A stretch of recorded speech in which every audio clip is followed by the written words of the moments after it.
Kidlat News Updates. Mga balita ngayon, ika-4 na atin ito civilian mission pumalaot na patungong West Philippine Sea. Fourth alarm na sunog sa Maynila na naapula na, 100 bahay apektado, mga residente lumikas. Kumpanya ng nasunog na bus sa EDSA Ortigas, pinagbabayad ng DPWH sa rehab at repair works.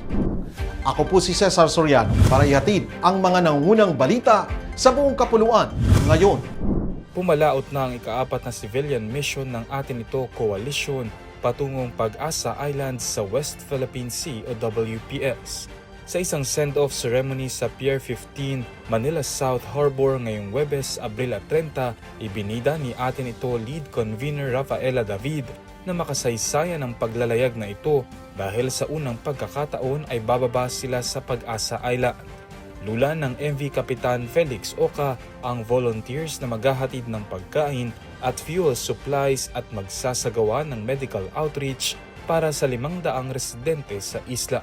Tuloy din ang patriotic jet ski flag ride program na ayon sa volunteers ay sila na raw ang gagawa sa ipinangako ni dating Pangulong Rodrigo Duterte na magje-jet ski siya sa WPS. Tatagal ang paglalayag hanggang Mayo 5, 2026.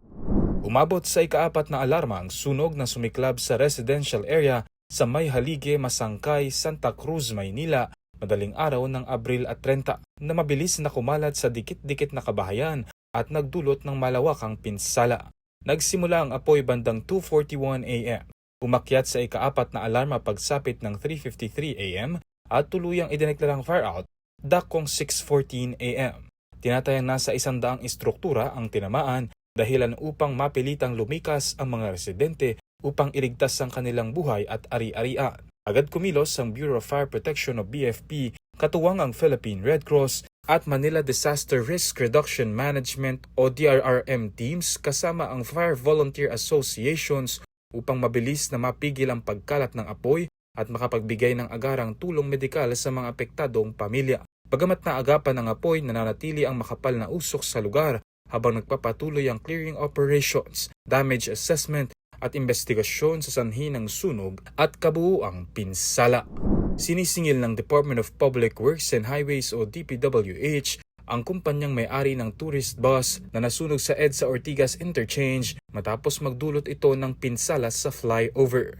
Sa liham ni DPWH Secretary Vince Dizon, inatasan ng LSA Tourist Transport Corporation na sagutin ang lahat ng gastusin sa repair, rehabilitation at iba pang kinakailangang remedial works upang maibalik sa ligtas at maayos na kondisyon ang pampublikong infrastruktura.